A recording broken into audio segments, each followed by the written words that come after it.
back to Speaking with Confidence, a podcast that helps you build the soft skills that lead to real results. Communication, storytelling, public speaking, and showing up with confidence in every conversation that counts. I'm Tim Newman, a recovering college professor turned communication coach, and I'm thrilled to guide you on your journey to becoming a powerful communicator. Today's guest is Amy Koford. Amy brings a fascinating twist to the confidence conversation.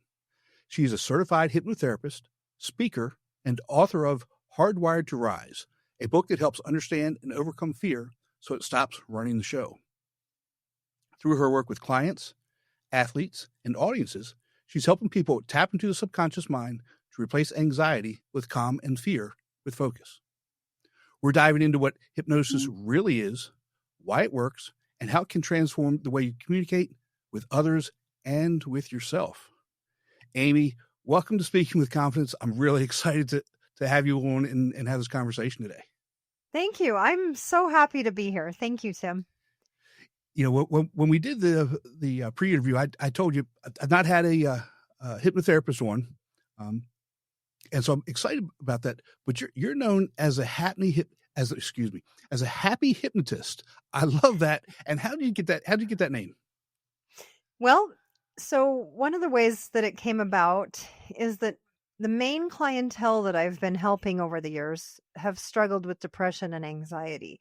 So I've become an expert at helping people with depression and anxiety. And as a result, I just started saying that I help people be happy. So there's two reasons why I'm Amy the Happy Hypnotist. Number one, I want to help people be happy. And number two, I love to be happy myself. So it just fit. You know, isn't that kind of weird and strange? You know, when I talk to people, I said, kind of along the same lines. If you want to be mad, you can be mad if you want. I mean, that's it's a choice. You could be happy, you could be sad, you could be excited, you could be whatever you want. And I get it. There's times that we're mad or we're sad or whatever, those types of things. But I think we do have to look at things and say, you know what, this is a choice. Yeah. And that's not how I want to live my life. Right. Yes, absolutely. And I tell people a lot, I like to have fun. If I'm not having fun in something that I'm doing, it really becomes work, and I don't want to do that. I want to have fun and I joke and play and those types of things. I just think that mindset is critical to our success all the way around. Absolutely. And that's what I've found with experience. As most people, you live and learn. Yeah. And I'm just much prefer to be happy. In the past, whenever I went through a bout of depression, I couldn't stand it because it wasn't me. I like being happy. So it was just so against my nature that I felt like I would just do anything and everything to get out of that. Cause this doesn't feel natural to me because it's not. I like to be happy. Well, that's good because again, we won't go down that road, but what led you into hypnosis as a profession? Was there a moment that you realized that it was your calling? Was there another event that kind of said, you know what, this is something that I need to look into? How did it happen? Okay. So part of it was my past experiences. When I went through a couple of bouts of depression, I would go to regular therapists and it just wasn't cutting it for me. And I have all respect for therapists. I have several close friends that are therapists. So it's nothing. It just, for me personally, I'm a problem solver and I'm not that patient with getting results. And so I just was like, this is taking too long. And, so later on in life, I've been a stay-at-home mom for a while and I'm ready to go back to work. My kids are growing up. And it was kind of that interesting time of life where I said, I would love to find more. What am I here on this planet to do that is going to really be good? And so I started to pray and put it out there and ask, what is my thing? What can I do on this planet to make it better? And to my surprise, I started to look into hypnosis. And I didn't understand why at the time, but I just became really interested in it. And I decided that I needed to go to a hypnotist to see what it was like and to see if I wanted to pursue this path. And so I went to a hypnotist and I really liked it. And I just kept having these little nudges, like my sister-in-law was saying, "Oh, I've been to a hypnotist recently and I loved it." And so just things kept falling into place and I found a place to certify. And while I was in school, so I had to go to about 3 months of school, and it was a lot. It was about 14 hours a week. Wow. And one day when I was in class, I was sitting there and going, "What am I doing? What? Why am I becoming a hypnotist?" You know, is Yeah. anyone around here going to be open-minded enough for this? What am I doing? And so I started to really question my choice here while I was in school for it. And in that moment, I just had a really strong voice that said, "You need to do this. It's Mhm. really important and you're going to help a lot of people." And it was one of those moments. I have not had very many of those in my life, but there's been a handful or so where it was so convincing that I literally looked around my shoulders to see who Mm. said that. And it turns out, that's definitely what the case was. As soon as I became a hypnotist, I started getting people with major issues and it was helping them. And so, yeah, that's how it started, is just me asking the universe, asking God, "Hey, Right. what is my thing?" And getting the answers coming. Yeah, that's. I think the why is something that in all walks of life that we don't ever really think about until somebody brings it to our attention. Why are you doing this? Why did you go Mhm. down that path, or why are you still doing this? What makes you so passionate about whatever it is that you do? And we don't really think about it. And I think maybe if we did, I think it would solve a lot of problems for people. I think we would get to wherever it is that we want to go so much quicker if we were a little bit more deliberate in our thinking, um, in those types of things that we do. Yeah, I agree. It's been an amazing adventure. I fell in love with it as soon as I started seeing clients. Mhm. I passionately loved it. And I thought, this is my thing. Yay. Like, I love this so much.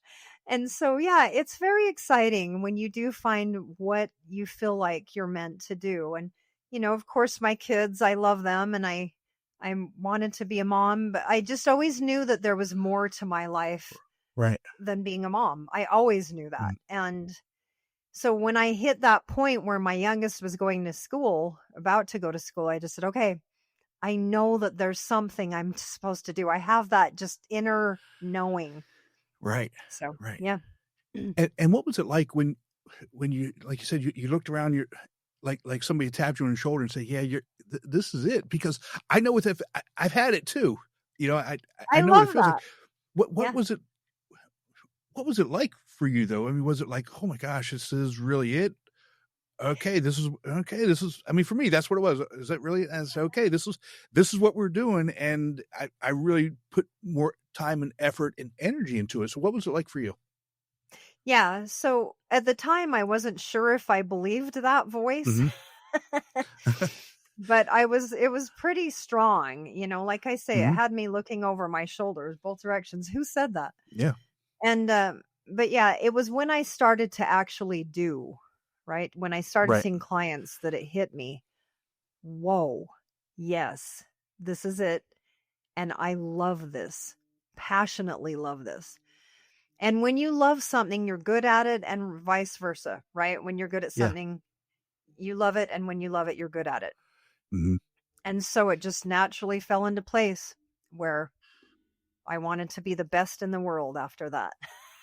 Yeah. Once I started seeing clients, I was like, I want to be the best hypnotist in the world now. And I've seen that you've said that on a number of different places. And again, I love that mindset. I love the, uh, the fortitude, the determination of being the best, and, the drive that it takes to get there, because you don't get there by saying you want to be the best. You get there by doing things. You get there by getting better. Mhm. You get there by learning and then Well, practicing and doing more. And so to me, there's that constant, uh, ever evolving, learning and trying new things. Yeah, for sure. So from there, once I started seeing clients, I wanted to be the best. So I had to figure out, well, how do I do that? Because there's a whole world of knowledge. And Mm-hmm. so, yeah, I started going to conferences and learning from other people and reading more books and, just associating and learning and more training, spending a lot of money on it. We'll talk near the end of the show about where people can connect with you. But, I was looking on your website, and one of the things I've really liked about your website is you have testimonials on there about what you've done from your clients. And there's one that really touched me, because I know it said you got him off of sweets, so off of sugar. Yeah. I mean, I'm a diabetic, and I had that craving for sugar. Like right now, I wish I could have some sugar, and to be able to do that probably changed his life. Yeah, you betcha. And so there's a number of things I've done with it, but it's all a learned response. Habits like that where you just crave sugar, it's just a learned response. If you were raised in Asia where they don't eat sugar much, you wouldn't be craving sugar right now. So it's something that I have to retrain the brain. Right. You don't need the sugar. It's just a habit. Okay, I'll keep telling myself that. So what is hypnotism? Because lay people like me, I mean, all we know is what we see on TV, right? What's the difference? And I appreciate you bringing that up. Yeah, go ahead. Sorry. No, I was just going to say, what is it really? Because again, we have these ideas that TV puts in our head, but that's not really what it is. What is it? Oh yeah. How's it work? There's so many movies and TV shows that perpetuate this zombie-like state where you don't have any idea. You don't know what you're doing. And that's not what it's like. Now, I do hypnosis stage shows, and I will tell you that on the shows, there are sometimes people that'll do things that they don't normally do, and that sometimes afterwards they don't remember doing that. However, they are still aware, and I cannot get people to do anything against their values or right. Like it's just, they go along with it knowing what they're doing, but it's just fun. It's just good fun. So they don't stop themselves. They could. If someone on a show really wanted to stop themselves, they would. And so anyway, what it is, to answer your question, everyone is actually going in and out of hypnosis all the time. When you're going into any kind of trance, including autopilot while you're driving, then that is a type of trance. So there's a lot to hypnosis, and I could explain it for quite a while. In the scientific terms, it's when you're going into the theta waves brain state. Your brain has different waves of beta, alpha, theta, delta. And theta is where you're really relaxed but not quite asleep. And in the theta waves, your mind is more open and receptive. Those brain waves are bigger than beta, alpha, and delta. And so it's just where you're in a relaxed state and your conscious mind just kind of moves over. It's not standing in the way anymore. Because when you're in a conscious waking state, like we are right now, your conscious mind is the gatekeeper. And it's going to filter what's going in and say, oh, are you sure? And it's the analytical, logical part. So it gets in the way a lot. And interestingly, even though your subconscious mind is merely a computer, and that's what we're working with, in hypnosis, that's what I'm doing, is working directly with their subconscious or unconscious mind. Even though it's a computer that will take what we give it, the crazy thing is that the subconscious has a job to keep us alive and safe. Now, that's both good and bad, and I talk about this in my book. Why is it good? Because we want to stay alive and safe. Why is it bad? Because that same job that it has is also what's keeping us from doing things, right? It's also keeping us in certain habits like sugar. It's, so that's what makes it hard sometimes to change, is that those habits go into the subconscious and it Mm. gets convinced over time that this is what you want, this is good for you, even smoking, So what I have to do then oftentimes in hypnosis is unhypnotize, Okay. right? Because you're hypnotized into these habits of smoking or sugar or anything. And so another definition of hypnosis that's not scientific that I like is where one person says something and another person believes it to be true and acts upon it Mm. as if it is true. So basically, what does that tell all you and your listeners? Mm-hmm. That you're all hypnotized. Yes. Yeah. Your Yes. commercials that you watch, right? Mm-hmm. The way that you were raised. Mm-hmm. All of that is a way of hypnosis. So there's a lot to it, right? But that's the simple way. When someone is hypnotized in my office, we're doing a one-on-one session. Mm-hmm. They're just very relaxed. And I can tell when they're at that state of hypnosis versus just sitting there with their eyes closed. Mm-hmm. And once I can tell that they are at that state where they're in the theta waves and their, unconscious opens up, then I can get real results, because it's just going to take what I instruct it to do. And I always instruct it in positive ways that are so beneficial. Just so everyone knows, nothing No evil. against, right. I'm not going to tell them to give me all of that they have to give me all their money. No robbing banks. No, none of that robbing stuff. banks. No handing over their credit cards. No, none of that. And so, it is very beneficial because it is very powerful.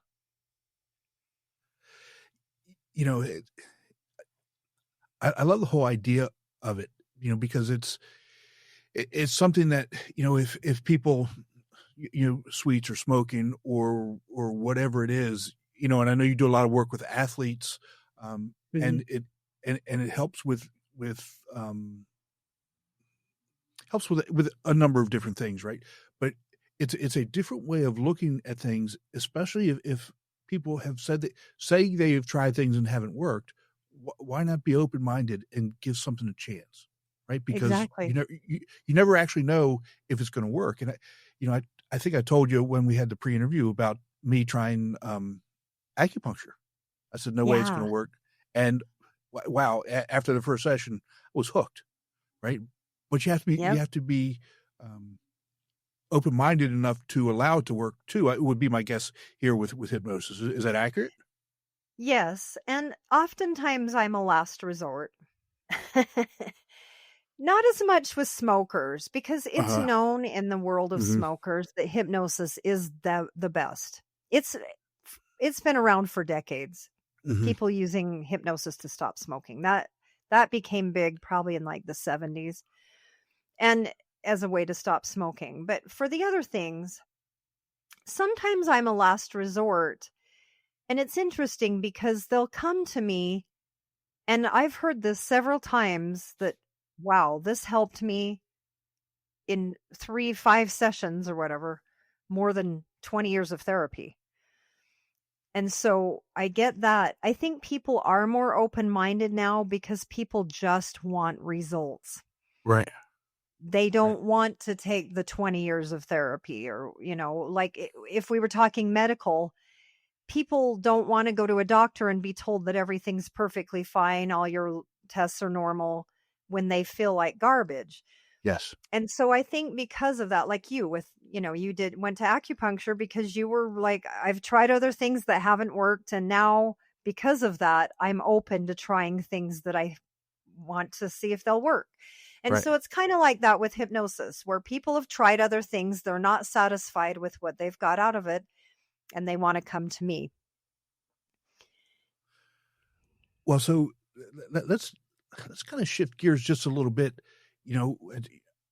You mentioned that you work with athletes to help them perform, at their highest level with consistency and confidence. How can, we take that idea and shift it over to speakers and communicators and leaders? What can they take from hypnosis? Yeah, I love that. Well, there's a number of things. I'm a speaker too, right? I've done a number of keynote speeches and motivational speeches. And so one is that removing fear. Some speakers, although they're not as afraid of speaking, obviously, as some of them have certain fears of not being good enough, or what do people think of me, or what if I make mistakes? So there's some of that with removing fears. And it's the same with athletes, by the way. One of the ways that I get athletes to do optimal performance is we have to remove the fears. And those fears are learned, right? In other words, they were not born with those fears, but it happens throughout their lives. Maybe one time in their life, someone said something. Or like I had an athlete a few years ago that came to me for golf. He was on a college golf team and he wasn't playing as well as he wanted to. And it turns out that one tournament, like 5 years previously, he had made some mistake that was embarrassing to him. And it kept affecting him even 5 years later. So we have to go back. We have to resolve that memory in the mind that it's okay. It's okay that happened. That was then. This is now. This is the way that you play. So it's similar with speaking. If they have any kind of things that happened in the past that have kind of rattled them a little bit and made them more shy, right? Then we have to resolve that. But I also do a lot with confidence, motivation. It's very powerful with hypnotism. So again, with confidence, I got to train the brain that this is how they feel now. This is how they believe. And it works wonders. So yeah, with speaking, so comparing it to athletes, what I'm doing is not only clearing all the stuff, right? All the garbage that might be affecting their game in negative ways. We're going to clear that out, but then we're going to replace it. And we replace it not only with confidence, but also I'm training their mind to train the muscles. Right. Here is exactly how it's done perfectly. And so I take them through the process. Like I take their mind through the process of here is what it is. Here is how you move the muscles. Here is what it's like to do it perfectly. And it's the same with speaking. All right. You get up on stage, you stand up straight and tall. You use the right voice and tonality and personality, right? You put a lot of enthusiasm into it and you're asking questions and you radiate confidence. And you know exactly what to say at the right time, the right timing. So again, I'm training the mind. Here is what a perfect speaking gig looks like. Here's what it is. Here's what it entails. And then the mind takes that and says, okay. And so, yeah, it helps tremendously to be a more confident speaker. And can that confidence be transferred into other areas of life, or is it just, certain times when they're up in front of people talking in terms of confidence? Oh, no, it usually, it works in the way that it depends on how they want it to be. If they want it to be in every area of their life, then I have, of course, include that in the hypnotic session, okay. Right? Like, and in this area of your life, and in this, and in all the areas of your life. So yes, it can improve relationships in your life, right? Personal and professional. It can improve your overall well-being, your happiness, your mindset, your motivation, how well you sleep, and so on and so on and so on. So yes, it just depends on what the client wants. But yeah, of course, I can get it to affect positively in every area of their life. So let me take it just a step further, and I'm asking this question for a friend. It's not me that I'm going to be referencing here, but Okay. this person I know is a control freak. It's not me. Mhm. Asking for a friend. How do you get people like my friend, the control freak, to be able to let go and to truly allow life to happen and feel good about it, and let other people, do whatever they do, and not feel that they have to control every little thing that they do, and Yeah. try and be perfect. Well, first of all, I do get a lot of control freaks that are worried that they will not be able to be hypnotized. Okay. They'll say, "I don't think I Mhm. can. I'm too scared of losing control." And so I'll say, "Well, you could resist if you wanted to, but that's not why you're here." Resistance is futile. Right? So Right. you can resist all you want, but that's really not why you're here. Right. What you want are these results, and in order to get results, you have to let me do my thing. Mhm. And you have to be able to let me, right? So when it comes to helping someone with control over life, again, I would want to know, where does this come from and why is it Mhm. here? Like, what is it really about? So any any issue that people bring to me, I want to know, what is at the bottom of this? What is really like the Yeah. very Mhm. foundation? How did it start and why and when? And because what happens is that you start with that foundation and then it starts to work up. So with any, addiction, all these different things, there is some root cause that's way at the bottom of it all. Right. So for a control freak, that's where I would start too. Okay, why are you this way? And if you don't want to be this way, then you need to let me figure it out from your unconscious mind. Where did this start and why? And now let's start to resolve this, and then work our way forward to your present time and your present self and resolve it now. But we've got to figure out, what is it really about that's from your past? Because Yeah. it's definitely from something from their past, Yeah. whether it's I, I, fears, things that happen, something started them on that path of wanting to be a control freak, and it's fear. mhm. It is. They're Yeah, afraid of r- what could happen if they're not in control, or if they feel right. like they're not in control. Right. And that's I think everybody that I've come across, again, not me, but everybody that I've come across as a control freak is they're afraid of something, right? They're afraid of Mhm. what people think, or Yep. they're going to mess up, or they're going to fail. Or, I mean, we could go on and Oh, on and yeah. on. Yeah, they would fear that they're going to let people down. But I mean, whatever it is, Mhm. and Fear of I failure. Yep, mhm. so much. Yep.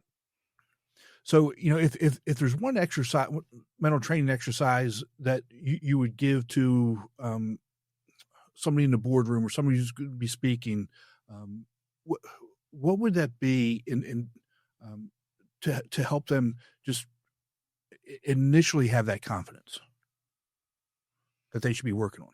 Oh, well, so you're asking for something quick, right? Like, if I just was gonna, Yes. "Here, do this quick thing." My approach is always to release and replace.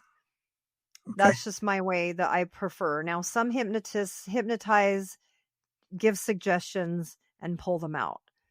I like to release and replace. And then, so the replace is the suggestions and then pull them out. So in this case, I would probably have them close their eyes and just start to explore. What is the one thing right now that you want to eliminate, that's holding you back, or getting in your way, or causing you kind of any suffering? Maybe it's affecting your relationships or your health or your well-being in some way. Like, what is that one thing? And and I would have them kind of take out the trash. right? That's a Like good analogy, right? Yeah, yeah. we got to take out the trash of the basement of your mind. And then once we have taken out the trash of that basement, then we've got to replace. Right now, Mhm. what are the things that you want to be? What do you really want? I mean, that's one of the first questions I ask clients. What do you want? Because you will never get what you want if you do not know what you want. Right. You're right. That goes back to the why, right? You know, I mean, it's. You got to know what you want if you want to get what you want. Mhm. And so, yes, what do you want? Now let's add what you want to your mind, right?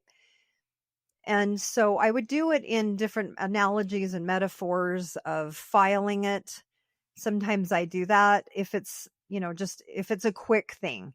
When I'm Mhm. doing one-on-ones and I have more time, I go into a lot more detail. But if I was just at a board conference, then yeah, it would be, all right, we're going to file away all these things that you really want in different areas of your life. And they're going to be saved like a file on a computer, so that they're just in there permanently accessible, and it's with you Mhm. always, so that this new program works better for you. It serves you. It's what you want. You're Mhm. happier. Your relationships are better. Your health is better. You're making more money. You're more successful, or whatever it is. Right. Mm. So release and replace. And I do that in a number of ways. And I bring Yeah. up a lot of those in my book. So do you think that those people that are more focused on the intrinsic types of goals or things that they want, um, see a better response than the people that are after the extrinsic things like money or status No, or. I don't. I think it depends on the person. Mhm. I've that's what I've seen over the years. It kind of Mhm. depends on the person. Some people, their highest priority is money and things. Some people, their highest priority is relationships or whatever. So Right. it kind of depends on the person and what they value the most, Right. what they want the most. So yeah, I mean, it can work for anyone, but it's going to be based on, they're going to get better results if they know what they want and if they have that desire. Right. Desire is a big one in getting successful results in hypnotherapy. So if someone wants to stop smoking, I'll assess on the phone, how done are you? Are you, Right. and I want to know, like, their response tells me everything. If they say, "Oh my gosh, I can't stand another day of this. I hate it." I'll say, "Okay, then this will absolutely work for you." I have 95% success rate with smoking in one session. And if I say, "How done are you?" and they're like, "Well, yeah, I don't really want to stop. It's just that I have to because my doctor or whatever," right? I'll say, "Nope, it's not going to Yeah. work. Right. You don't want it. Right. You Right. have to want it." I don't know that I want to give up sugar. I'm Then it just won't kidding. work. I'm just kidding. I mean, it is a struggle for me. And I have to stop it. But that's a Yeah. different discussion. We'll talk about another day. Yeah, But let's we'll talk about, we'll talk about it because there's a lot of options for you that way. let's talk about your book, Hardwired to Rise. How did that, again, how did that come about? Because, as we were talking, before we started this, the whole book writing process, it's not for the faint of heart. It is not. It was a huge project. So it started out with me feeling like I needed to write a book about fear. One thing that I noticed, so I've done thousands of sessions over the years. And like I mentioned earlier, a lot of those sessions were related to depression and anxiety. And even with smoking and sports performance and all the things that I help people with, I started to notice that there was fear in all of it. I can kind of remember that. Yeah, at some point I had an epiphany and said, "Oh my goodness, it's all fear." Mm-hmm. Like pretty much every struggle that I've ever helped anyone with, it's just fears, different types of fears, different ways that it shows up. And so one day I felt strongly inspired, just out of the blue, like, you need to write a book about fear. Mm-hmm. I think it's that same voice that told me, Yeah. you're going to help a lot of people. You need to do this. And I resisted at first. I got to tell you that when I first had that like strong voice in me that said, you need to write a book about fear, I said, no, I'm not writing a book. No, I've already got enough going on in my life. I have 5 kids, I'm busy with my clients and I'm doing shows and blah, blah, blah. So anyway, the voice one, in fact, I started writing my book about an hour later after debating and kind of weird, isn't fighting with this voice. I started writing it about an hour later. And what I discovered is that number one, I liked it. And number two, it was just coming to me so readily, so easily. And so the first draft just poured out of me. Right. But then, hang on. Then I had to do the revisions, and that where it gets to be a beast. The first revision, it took me weeks and weeks and weeks and just like 1,000 hours. And after that first revision, I said, oh my gosh, that was awful. And I put it aside and I said, I don't want to touch that for a few months.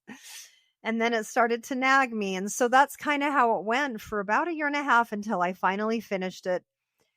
And even after I thought it was finished, I sent it off to an editor, got it back, and I went through every paragraph numerous times.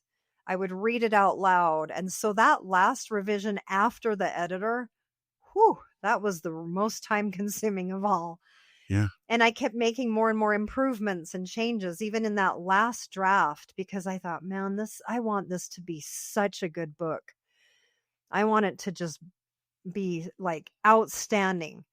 And so with that in mind, every revision, nope, it's got to be better. It's got to be better. And I want it to be a good read. I want it to be fun. I don't want it to be like a college text where it's just instructing you. I want it to be interesting. And so, yeah, I mean, it was, it took me about 1 million hours. But it's done and it's good. And I love it. And it turned out great. I'm very proud of it. And it's now an international bestseller. I just got that seal on my cover last week. That is awesome. Congratulations. So yes, it's officially a bestseller, and I'm super happy about that. It's a lot of work, and you should be really proud. And again, it's a good book. And I want to talk about chapter 9. That was the one that really kind of, hit home with me. It's the one about from insecure to confident. I'm sure that was shocking to everybody. That one. So did you read the whole book? I skimmed the whole book. I read a couple chapters in depth. And this is really kind of. I'm impressed. I'm happy about that. And I do this because, if we're going to have a conversation about it, I need to really be informed. And again, so my audience knows, I'm doing the work so that we can get you all some really good value, and that you can, you could do something with this, right? Yes, absolutely. Because otherwise, Amy, I can just call you on the phone, and you and I can talk, right? So and that's true. So true. And I want to make sure that we're helping people. That's why I do this. Me too. Is to help people. So I want to help people. That's why I finished my book. That's. Yep. To make the world better. It's to help people.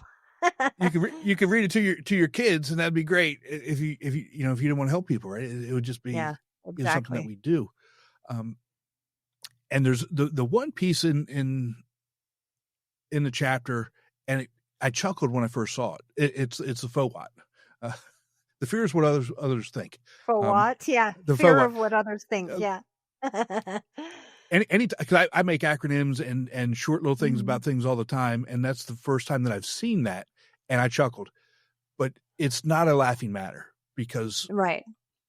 and I Yep. literally had this conversation with my wife this morning about, why do we as individuals care so much about what other people think? And the point that I made to her was, it's not that I don't care what other people think. It's just that I don't, it's not what drives my life. I care what my inner circle thinks of me very, very much. And that Yeah. does drive a lot of what I do. But I don't necessarily care what people outside my inner circle think, because number one, they don't know me. I want to help people, but I don't make decisions based on the things that they say as a whole. I still don't want to mess up. I still get nervous when I'm on stage. I still get nervous when I talk to people. I don't care what people. I'm not the person that cares about if people care about what I wear, like some of the younger generation does. But there still is that whole idea of, yes, people are judging me, that we internalize. Yeah. I really like that chapter. And if you read the whole chapter, you saw my story about how I was very insecure and how much better it is to not be. And so, yeah, insecurities are a kind of fear. And why do people care so much about what others think? Because it goes later on in the book. I talk about love and acceptance, and I kind of bring it up a little bit throughout the book. Everyone, without exception, wants to be loved and accepted. Everyone. There is not a person on the planet, I don't care if it's a tyrant or a dictator or, right, some person that with a bad attitude, everyone wants to be loved and accepted. And so I think because that is one of our highest emotional needs, that's why we care about what other people think. We want to be loved and accepted. And so I talk in that book about the way that people handle being insecure. And did you find it interesting? I think it's interesting because you can be just a little bit like nervous, or you can be all the way to a dictator about it. It's so I really like that chapter too. And I, as I was reading that, I was thinking about people that I know all along that continuum, right? Yeah. It's interesting, isn't it? Narcissists, I bring up narcissism and how I've learned over the years that what that really is someone that's super insecure. Yes. So, yeah, you got the whole range. I was coaching somebody, one of my clients on Tuesday, and we were having a discussion about how he was really struggling with one person on his team, and he said, they're a lost cause. And I said, hold on, there's nobody's a lost cause. Nobody. You just have to, you just haven't figured out how to reach her. You haven't figured out how to, whatever it is, what makes her tick. And he said, Tim, I love that you truly see that in everybody. And I said, well, you as the leader have to start seeing that in everybody. You can't just start you can't write people off, because that people can pick up on that and they can see that. And this person may not ever be your top performer. I'm not saying that they will be, but you have to do as a leader, you have to be the one that figures out what makes this person tick and start pulling that goodness out of her and bring her along. I agree. And I would also add to that as a leader, the leader themselves has to be that.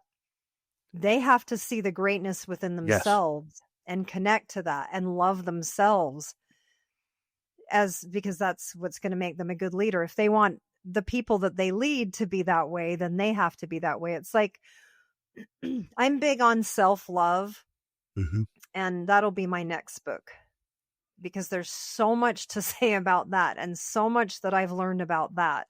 But what I'll tell, like if I have someone that's a parent that doesn't love themselves, they'll be, I'll say, how much do you love yourself? And they'll say 0 or 1 or whatever. I always make an assessment, and I'll say, well, okay, you have kids, right? And they'll say, yeah. Do you want your kids to love themselves? Well, yeah, of course. I'll say, guess what? Kids are smart. Mm-hmm. If you want your kids to love themselves, you have to love yourself, because they know. Kids are Yeah, they smart. They do. can pick up on that. So it's the same principle that you're bringing up with your leader client, Mm-hmm. right? Mm-hmm. If Right. you want to, if you want them to do well, you have to have that within you. Right. Exactly. Exactly. You know, Yeah. and you know, I did see his eyes open up and his willingness to embrace that idea. Yep. And you know, I think that at least in that situation, he's getting so caught up in minutia and Yeah. and the back and forth of and because I pointed something out to him because I actually saw some interactions with him and this person, and I said, you know, this is what I saw, and he said, well, I didn't realize I did that. I said, yeah, and I actually made a comment to somebody at the time that you did that, and I said that can't happen because Mm, it's and yeah. and it was one of Clever. those it was one of those things that you know if I'm in that person's position, I can see why there's some animosity from that person to my client, Yeah. even though he didn't and didn't mean anything by it. It was one of those kind of, I wouldn't say a throwaway line because it obviously was significant, right? But he thought it was just kind of a throwaway Oh, without, interesting. Yeah. yeah. And so that's the other piece to that, and getting back to the whole idea of the fear, right? Hmm. Now this person that's on his team, she feels like there's no winning. I'm a failure. Yeah. I'm not he doesn't believe in me, and that's the behavior that you're going to get. That's the performance that you're going to get, and Yeah. we have to be really careful about how we approach people and speak to them, even on the things that we don't think that they see or hear. And that comes back to what I was saying about what is Mm-hmm. hypnosis and how one of the definitions is one person Yeah. believes it to be true and the other believes it and acts upon it as if it is true. So Yeah. with that client of yours, the person, right now, if they believe that, they're going to act upon it. Mm-hmm. I'm a lost cause. Yep. Right now, they tell themselves that is hypnosis. See? So again, sometimes what I'm doing is taking people out of hypnosis. Mm-hmm. Right. So if she has this program running, this hypnosis of I'm a lost cause, I would have to take that out of her. Say, Right. we've got to take that hypnosis program out, Right. release and replace, which is my way of doing it. Right. We got to release that and replace it with I am extraordinary or whatever. Right. Like I am. So I bring up in my book, the two most important words in our language are I am. And what we put after I am is extremely important. Amy, that's I think that's a perfect way to end this. I think that's a very powerful statement, and something that I hope that the audience really grasps onto. That self-talk is so critically important. It is. And that will be my next book because I've learned that people are very critical of themselves. Mm-hmm. And what are the benefits of that? None. It's not serving us, but yet people do it anyway. Mm-hmm. So one thing that I do want to make sure that the listeners know is that you are more than what you think you are. I promise you, whatever you think you are so much more than that. Mm-hmm. And when you believe that, things get better.